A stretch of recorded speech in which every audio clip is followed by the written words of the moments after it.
Sejumlah warga mengajukan gugatan terhadap Undang-Undang Nomor 1 Tahun 1974 tentang Perkawinan ke Mahkamah Konstitusi, MK, dengan tujuan untuk melegalkan pernikahan beda agama di Indonesia.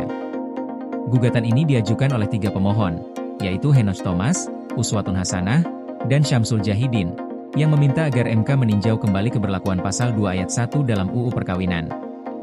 Mereka menginginkan agar pernikahan antar umat berbeda agama dapat dinyatakan sah secara hukum tanpa dibatasi oleh aturan yang ada. Gugatan tersebut telah teregistrasi dengan nomor perkara 265 PUU CCI 2025. Pasal yang digugat adalah Pasal 2 Ayat 1 yang menyatakan bahwa pernikahan hanya sah apabila dilakukan menurut hukum agama masing-masing pihak. Pemohon meminta agar pasal tersebut dihapus atau setidaknya diubah, sehingga pernikahan antar umat beragama dapat dianggap sah oleh undang-undang, selama kedua belah pihak menyatakan sah menurut hukum agama dan kepercayaan masing-masing. Dalam permohonannya, para pemohon mengutip data dari Indonesian Conference on Religion and Peace, ICRP, yang menunjukkan bahwa pernikahan beda agama di Indonesia telah meningkat dalam beberapa tahun terakhir. Berdasarkan data ICRP, tercatat sebanyak 1.655 pasangan menikah beda agama dalam periode 2005 hingga Juli 2023, dengan tren yang terus meningkat setiap tahunnya. Pemohon menilai bahwa pernikahan beda agama adalah sebuah realitas sosial yang tak dapat diabaikan, karena semakin banyak pasangan yang memilih untuk menikah meskipun memiliki agama yang berbeda. Selain itu, pemohon juga menyampaikan bahwa Pasal 2 Ayat 1 UU Perkawinan menyebabkan ketidakpastian hukum bagi pasangan beda agama yang ingin menikah. Pasal tersebut dianggap merugikan mereka karena pernikahan mereka tidak diakui secara sah menurut undang-undang. Pemohon juga mengkritik keberadaan Surat Edaran Mahkamah Agung, SMA, No. 2 Tahun 2023, yang melarang hakim untuk mengabulkan permohonan pencatatan pernikahan antar umat yang berbeda agama.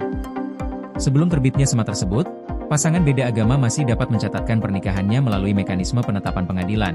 Namun dengan diberlakukannya SMA, proses tersebut menjadi tertutup. Pemohon menyatakan bahwa adanya SMA No. 2 Tahun 2023 telah menutup seluruh ruang hukum yang sebelumnya tersedia melalui penetapan pengadilan negeri. Dengan adanya SMA tersebut, pasangan beda agama tidak lagi dapat mencatatkan pernikahan mereka melalui keputusan pengadilan, yang sebelumnya masih memungkinkan. Hal ini, menurut pemohon, semakin memperburuk kondisi pasangan beda agama yang terhalang oleh aturan yang tidak mengakui pernikahan mereka.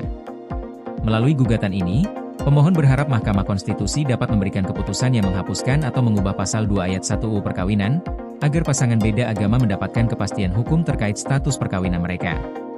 Pemohon menekankan bahwa tujuan mereka bukan untuk memaksa pengadilan negeri mengabulkan setiap permohonan pencatatan pernikahan antar agama, tetapi untuk memastikan bahwa pengadilan tidak menolak permohonan tersebut dengan alasan bahwa Pasal 2 Ayat 1 UU Perkawinan melarang pencatatan pernikahan antar agama.